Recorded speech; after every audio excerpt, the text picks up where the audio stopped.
vídeo va dedicado a una próxima serie dentro de este canal de historia ficción, de relatos de historia alternativa, de ucronías, en el que se va a contar toda la historia de Occidente en el marco mediterráneo al hilo de los Juegos Olímpicos.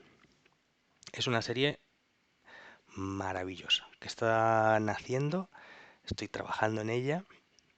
La idea es que en la realidad Teodosio en el 393-394 después de Cristo prohibió los Juegos Olímpicos porque eran un ritual pagano. Entonces, como se estaba ya confirmando la construcción cristiana del Imperio Romano, bueno, pues no había cabida para otras religiones que no fuese el monoteísmo cristiano.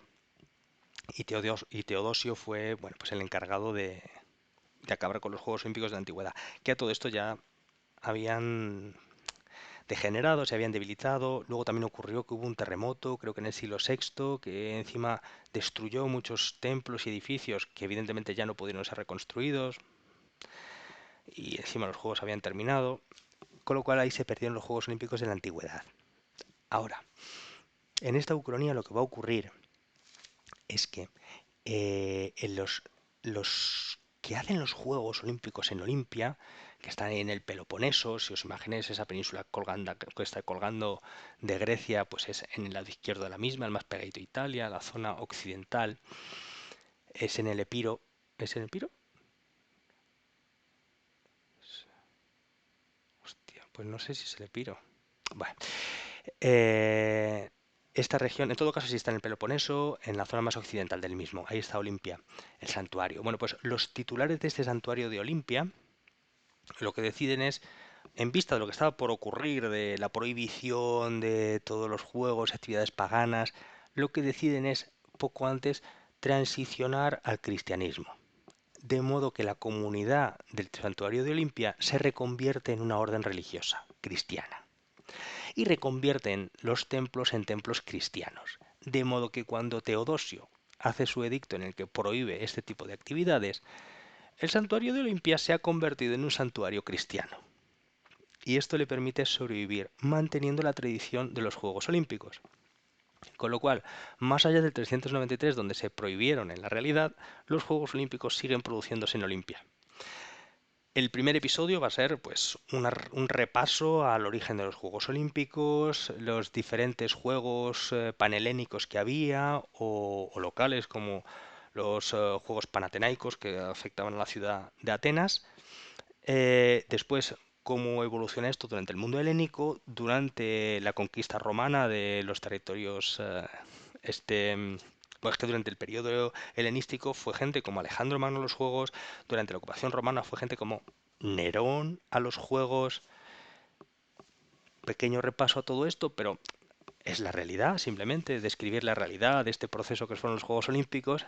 Y después llegamos al Bajo Imperio, y se produce un momento de divergencia en el cual estas comunidades, ya digo, de Olimpia se reconvierten al cristianismo para además para reforzar el papel que juegan y para atraer influencia y dinero, pues montan una feria comercial libre de impuestos para así atraer a comerciantes y favorecer pues que el movimiento de dinero mantenga vivo y que haya más apoyos al mantenimiento de esa actividad deportiva en Olimpia y bueno, pues esto da lugar a que los juegos continúen.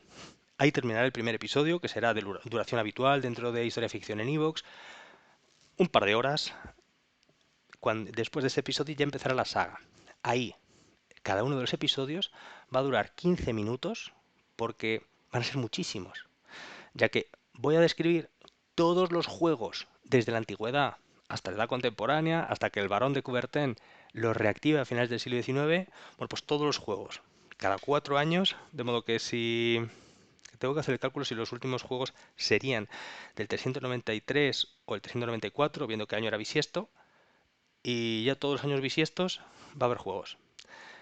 Y eso va a ser una excusa para imaginaos, o sea, es cuando toquen los Juegos Olímpicos del año 800 y pico, cuando Carlomagno ya es emperador de Occidente, y es que creo que se llama Zenobia, pero no estoy muy seguro, disculpadme.